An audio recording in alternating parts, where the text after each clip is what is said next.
trying to get this set up so that I look half decent in the camera with all the backlight. And I do have another camera going, so hopefully I'll get some better shots. Welcome to In the Steam Shop. My name is John. Today we're going on with episode 3 of building the portable 1/8 scale railroad track, Groovy Track.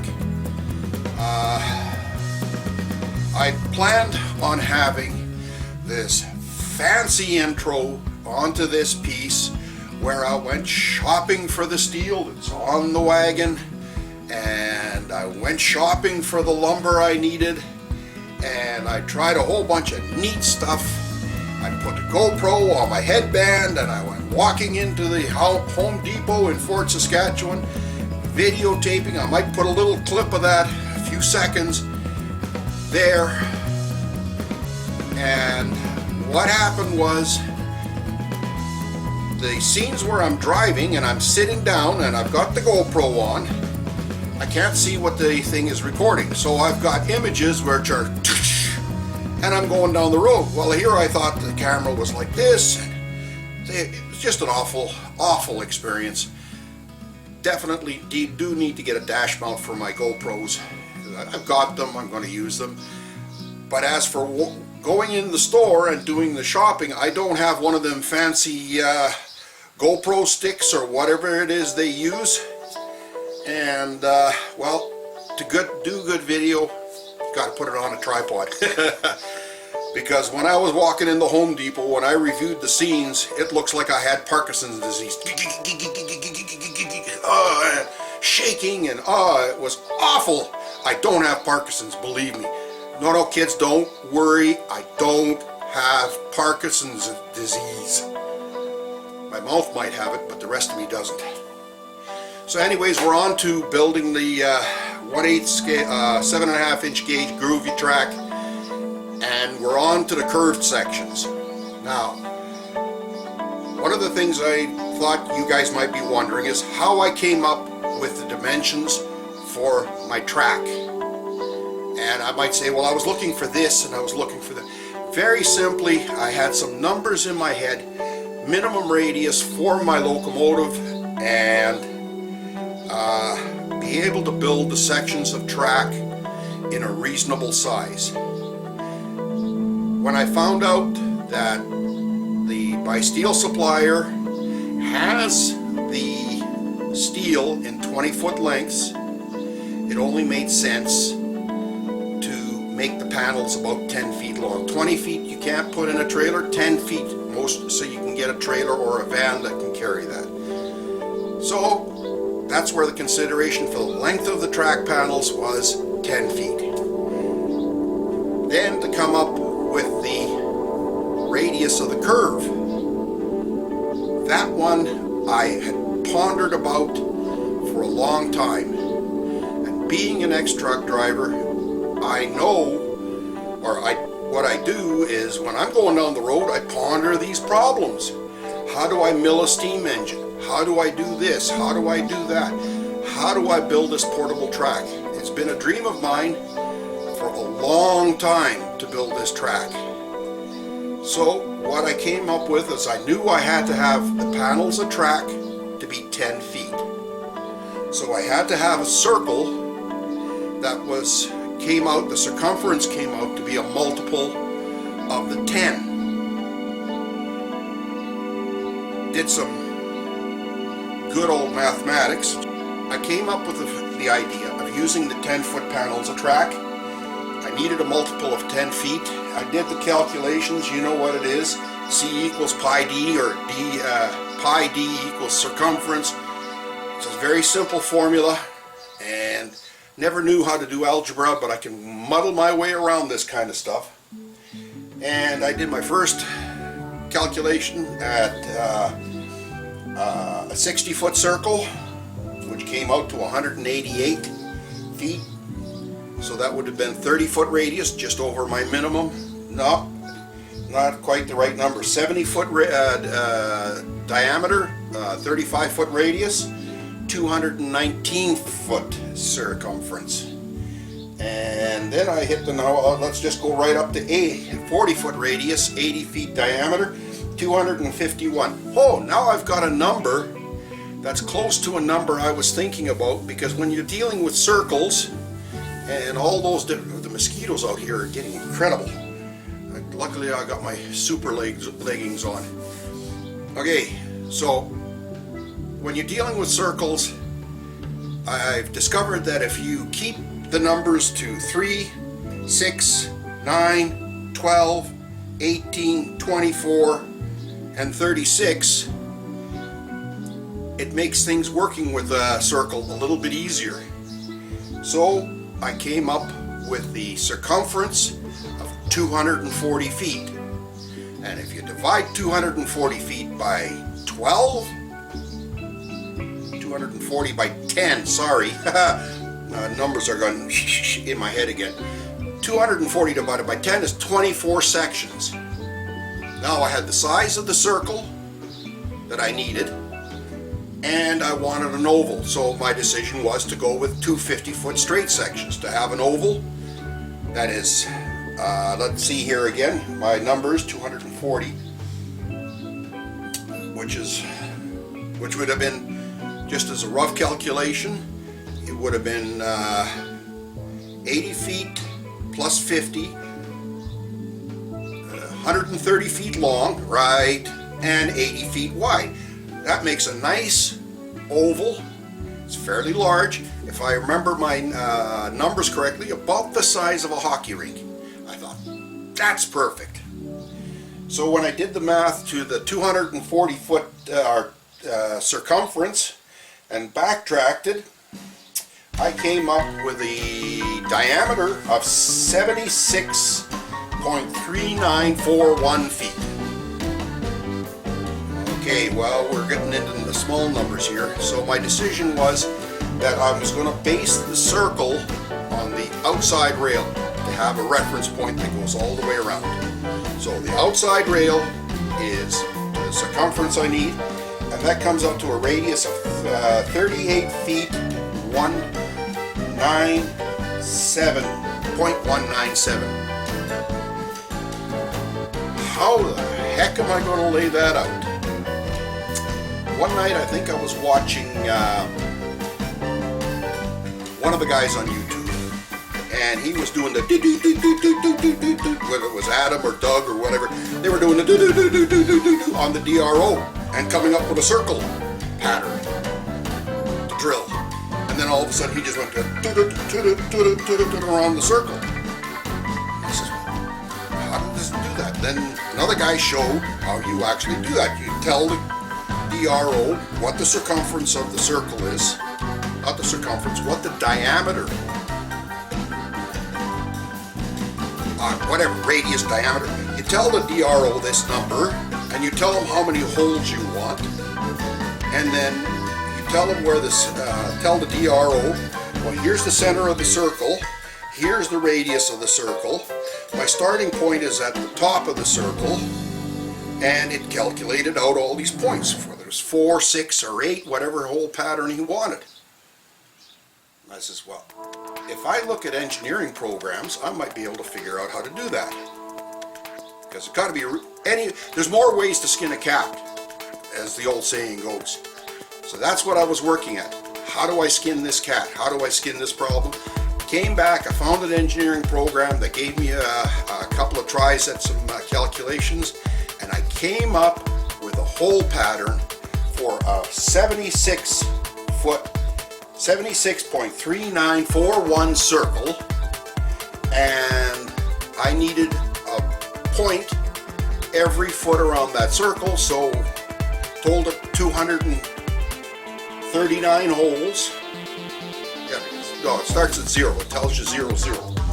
And it produced for me a sheet. This is where I've been getting all my numbers from. But let's have a look at the first set of numbers.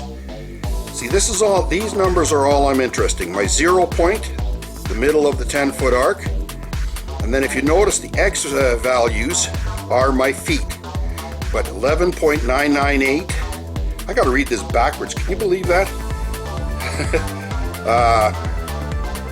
23.9 980. I'm not going to worry about that. That's supposed to be 0, 1, 2, 3, 4, and 5 feet. And then you just turn this over, do this the opposite way around, and you can go on the other side of the circle. So that would be 0, 239, 238, 237, 236, and 235 feet. Does that make sense? Okay, because I figured all that out. Okay, and what I did was I reversed the math so that I got a negative value from a reference line. So the reference line is a line that I'm going to be placing 1 inch down from the edge of a sheet of plywood. So, having said all that, if it makes sense to you, yeah, it's 80 by 130. You see there's a 130 there? Yeah, right, good, okay. So, having said all that, I've got my numbers, I've got my ideas, I got everything straight. It might not be how the master mechanics and machinists out there do it. This thing's telling me it's having a problem with power. I sure hope I'm getting all this. Too much with the cameras. So, I don't have Parkinson's disease, kids. Don't worry about it. Don't get excited. I'm not like Michael J. Fox. I don't have... Okay, on with the build.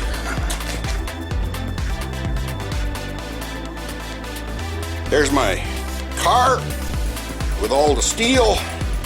I'm going to be doing a lot of babbling today. I hope that doesn't backlight too badly from here. Mind you, we do have some weather on the way. This is going to get interesting.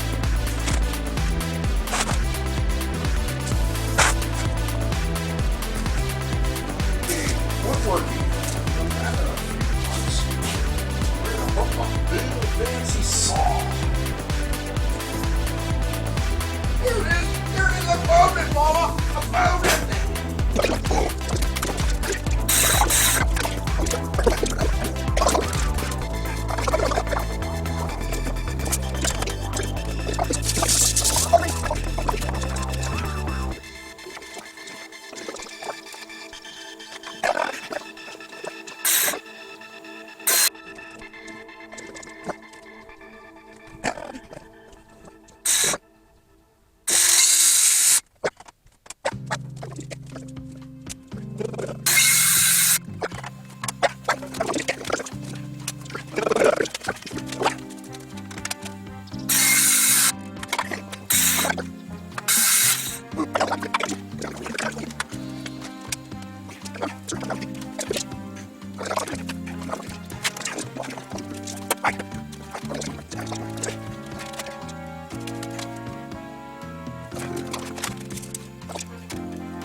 That's all right. All the ends of the blocks line up, it didn't spring out.